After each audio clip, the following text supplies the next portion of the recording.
The newest member of the Atlanta Falcons, Austin Mack, joins us, now formerly of the Montreal Alouettes. He is, of course, the star of the 110th Grey Cup. Yes, I know he didn't get MVP, but I thought he was the most valuable player in that game. We know Cody Fajardo played well. Tyson Philpott had a big role.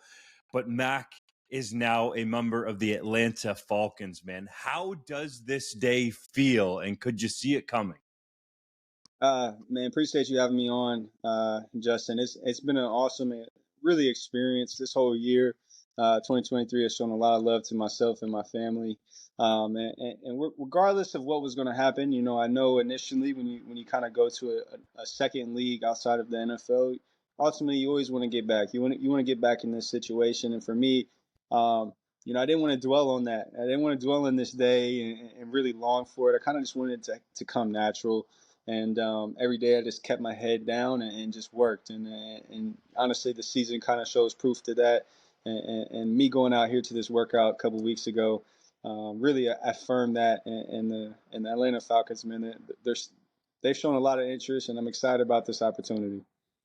There's so much I want to talk about with you involving Atlanta and the NFL. But first, when we spoke at Grey Cup leading into that game, you talked about having a real focus on the CFL, respecting the talent that was there, and also learning the nuances of the game. Do you think that was really critical to you being able to sign this contract with the Falcons?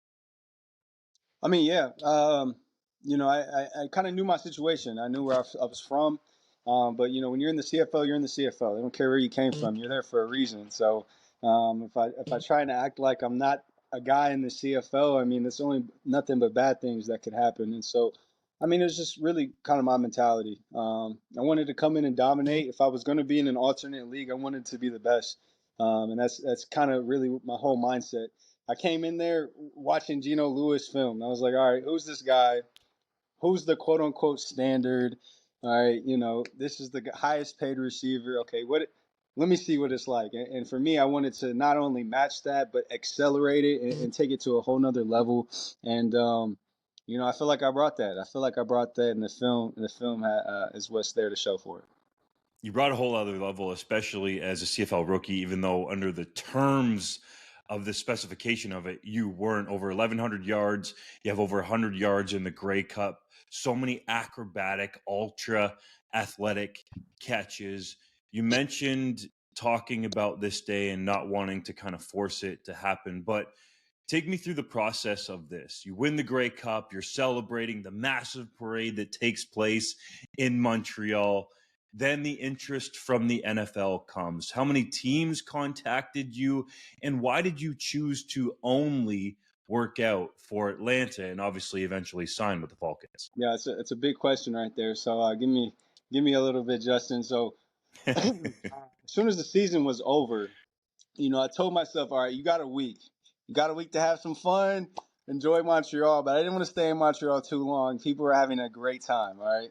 I hope they're still having a great time. But, for me, obviously, I knew I had plans to potentially work out for some teams, and I knew I had to stay in shape. So I had that good week, and then me and my wife made the 11-hour drive back to the Midwest, back to Fort Wayne and then St. Louis.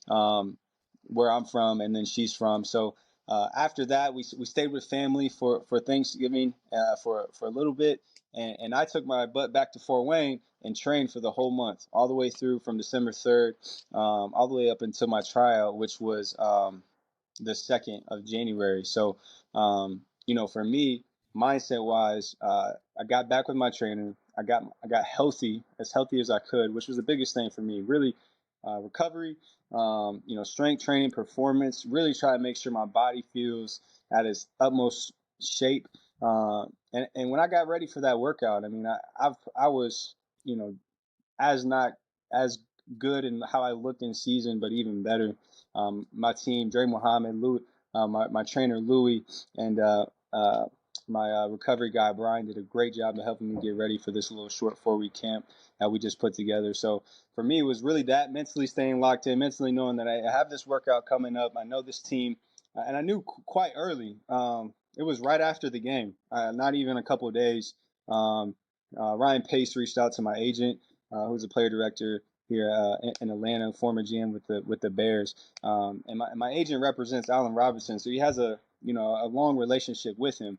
And right then and there, we kind of knew, okay, this could be a serious opportunity, and you kind of know that based on, all right, who's reaching out to your agent and trying to get you to come in for a workout? Is it the guy up here, or is it some other secretary just trying to get numbers to fill up a workout? So, we realized really quick Atlanta could be a great situation, a great fit for us, for me and my family. Like I mentioned, for me, I was content with, okay, I've put together a great career so far in the CFL. You see in the CFL careers, you see guys that go on to play 10, 15 years. We had Greg Ellingson in our room who was 34 years old. For me, it was like, okay, there's a good thing going here. And I want to create stability for my family first and foremost. So, and as a man, as a father, new father, girl dad, that was my biggest thing. It was like, okay, if the NFL isn't there, I'm okay with that.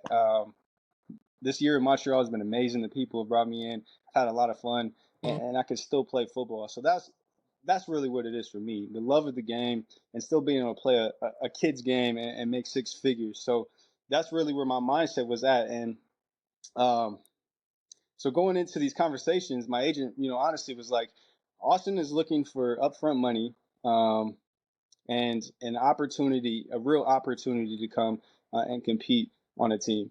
I've done the futures deals, I've done all these other opportunities, but for me, Montreal was trying to negotiate with me and my agent currently about re-signing and extending for a 2-year deal. So for me, it was like, I can't. That's a lot of money to just potentially not even be able to get and lose out on free agency. I know how the CFL cap works. As soon as February comes around, if you wait any longer than that, it's really hard to negotiate large contracts based on the cap. So for us, it was all about timing, and it was really trying to really trust in God's plan for us, and really what these coaches and front office people were telling us. So lo and behold, Atlanta was the first team. We also had a few other teams call like the last few weeks, and we we had those same conversations, and none of them were serious as Atlanta was. So we kept Atlanta locked in for the second, went and killed it,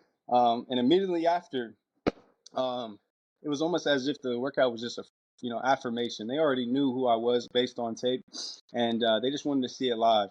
And I knew right then and there, sitting down with Ryan, sitting down with Terry, the GM, and the receiver coach, getting to speak with them, that they were extremely interested. They knew I have talent, and they even sent me home with a care package of gear. So I was like, this is the first time ever I've experienced something like this. So I kind of just knew off rip that this could be an awesome opportunity. And then it was honestly just waiting for last week to kind of get over with, for the last game of the season, get it over with based on CFL rules. We weren't even allowed to sign till today. So long story short, I think I answered the question, Justin. But yeah, man, it's been a fun process. It's been a fun month. Now I kind of feel like I could take a deep breath, like like our season's actually finally over now. But there's so much work to still be done. I've now dissected my film. I've dissected kind of what I want to get into, and really kind of help elevate my game to not only just be a roster guy, be a borderline roster guy, but be somebody that can stick in this league and be very successful. So really excited for what's to come, and ready to get back to work. Can you take us inside the workout with Atlanta? What did they put you through? Yeah, I've done a few workouts, but the one that we did for Atlanta was pretty quick. I mean, it's a 30-minute workout, but what gets you is that you're there all day. They fly you in the day before. The day starts. They get up at 6 a.m. They pick you up at 6:30. You gotta go through medicals. By the time I get done with medicals, it was like 9:30 ish, 9:45. Workout isn't until 12:30, right? So we're kind of just sitting around a bit. Got lunch, got breakfast, sitting around just for literally that 30 minutes, and started doing a little cone drills just for a little individual warm up, and then we got straight to routes.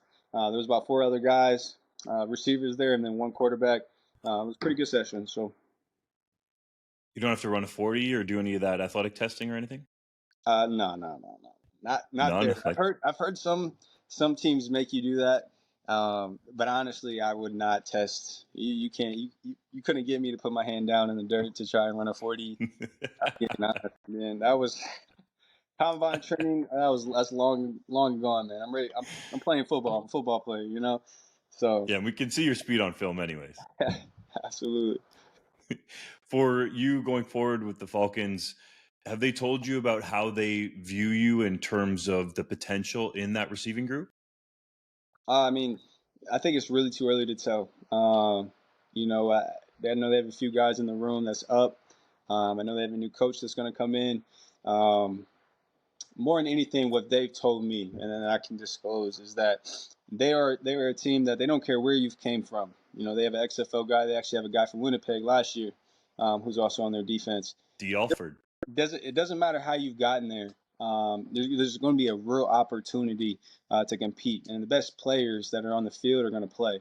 And so it's all about going into camp with the mindset of dominating and showing my dominance when I get out there.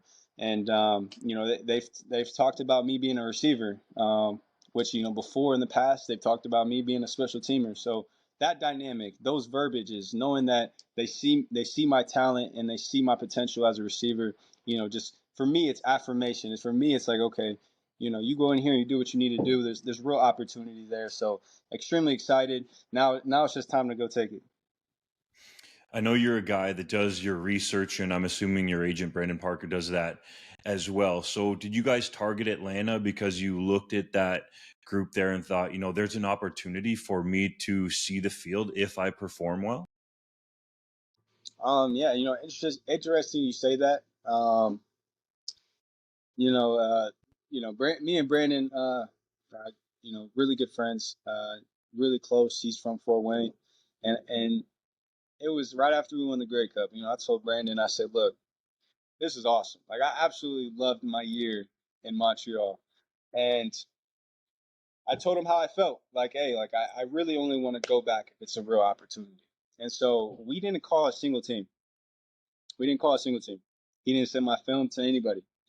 The only teams that called, and the first team that called was Atlanta. And if they're calling you, and anything, any business, if they're calling you, that means you got a little leverage to work with, and that means that they're the ones actually interested. If we were the ones that had to reach out, we were the ones that were trying to look for those opportunities, look for, you know, I wasn't going to get anything serious. And you know, how our approach was that, you know, I'm in a great situation right now. I'm not desperate to go back and be in that cycle of camp invite, you know, fighting for that borderline spot, and you know, really being a roster battle guy. You know, I've done that early in my career. I kind of been through it, and you know, for me, I needed a little bit more. I needed to know that, okay, the team's really serious and really there to help me actually try and, you know, go for a real opportunity at receiver. So yeah, we didn't call anybody. Atlanta was one of the teams that called, and so we kept our word of letting them see me first and not accepting any other invites, and it worked out. Atlanta showed that interest in terms of the phone call, and you know, from what I've heard, the upfront money. Fair to say that's substantial by NFL terms. I mean, you're not really seeing guys get future deals, you know, with opportunities right at signing. So, um, you know, I'm able to take care of my family these next few months, and be able to get into a situation where I can potentially, you know, really help my family. And for me, that's where it starts. You know what I mean? And for them to take their time, and to really get with me and get with my agent and really help put together an awesome 2-year deal, this has been more than anything that I could ask for. How critical was Cody Fajardo and the connection you had with him off the field and on the field to helping getting you this opportunity in Atlanta?